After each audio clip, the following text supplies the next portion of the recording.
আমি মোহাম্মদ ইউনুস সশ্রদ্ধ চিত্তে সশ্রদ্ধ চিত্তে সশ্রদ্ধ চিত্তে শপথ গ্রহণ করিতেছি যে যে আমি আইন অনুযায়ী অন্তর্বর্তীকালীন সরকারের প্রধান উপদেষ্টা পদের কর্তব্য বিশ্বস্ততার সহিত পালন করিব। আমি বাংলাদেশের প্রতি অকৃত্রিম বিশ্বাস ও আনুগত্য পোষণ করিব। আমি সংবিধানের রক্ষণ সমর্থন ও নিরাপত্তা বিধান করিব এবং আমি ভীতি বা অনুরাগ বা বিরাগের বশবর্তী না হইয়া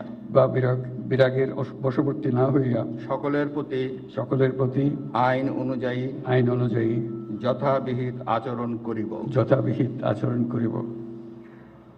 এবার মাননীয় প্রধান উপদেষ্টাকে গোপনতার শপথ পাঠ করানোর জন্য মহামান্য রাষ্ট্রপতিকে বিনীত অনুরোধ জানাচ্ছি। আমি মোহাম্মদ ইউনুস সশ্রদ্ধ চিত্তে শপথ গ্রহণ করিতেছি যে অন্তর্বর্তীকালীন সরকারের প্রধান উপদেষ্টা রূপে যে সকল বিষয়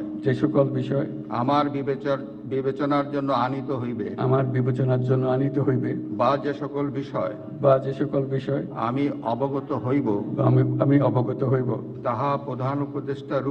তাহা প্রধান উপদেষ্টা রূপে যথাযথভাবে আমার কর্তব্য